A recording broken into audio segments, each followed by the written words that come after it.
কখনো কি ভেবে দেখেছো, আজ আমাদের ডান হাত যেমন দ্রুত কাজ করে, বাঁ হাত কিন্তু ততটা ফুর্তি দেখাতে পারে না? কেন জানো? কারণ আমরা বাঁ হাতের ব্যবহারই করি না। আজ যে জিনিস তুমি ব্যবহার করবে না তা একদিন হারিয়ে যাবে। এটা প্রাকৃতিক নিয়ম, কিন্তু এই কথাটি জীবনের প্রতিটি ক্ষেত্রেই সত্য। আমার জীবনে আমি অনেক স্পিকারকে দেখেছি, যখন আমি তাদের প্রথমবার শুনেছিলাম মনে হয়েছিল, ইস, আমি যদি ওদের মতো হতে পারতাম। 6-7 বছর আগে কিছু মানুষ ছিলেন যাদের কথা শুনলে মনে হতো কি অসাধারণ বলে মানুষটা, কিন্তু আজ যখন তাদের কথা শুনি মনে হয় এটা কি সেই একই মানুষ?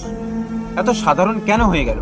কারণ একটাই, তারা তাদের ট্যালেন্ট প্রতিভার উপর কাজ করেনি। তারা যা পেয়েছিল আল্লাহর কাছ থেকে তা ব্যবহার করা বন্ধ করে দিয়েছিল, তাই প্রতিভা তাদের ছেড়ে চলে গেছে। এদেশে অনেক গায়ক ছিল যারা 10 বছর আগে দারুণ গাইতো, মঞ্চ কাঁপিয়ে দিত, কিন্তু আজ তাদের নামও কেউ জানে না। প্রতিটা ক্ষেত্রে তুমি এমন মানুষ পেয়ে যাবে যারা 10 বছর আগে রাজত্ব করত, আজ তাদের কোনো খোঁজ খবরই নেই। কারণ তারা সেই প্রতিভাকে ব্যবহার করেনি, চর্চা করেনি, উন্নত করেনি, যার দরুন তাদের প্রতিভা নষ্ট হয়ে গেছে।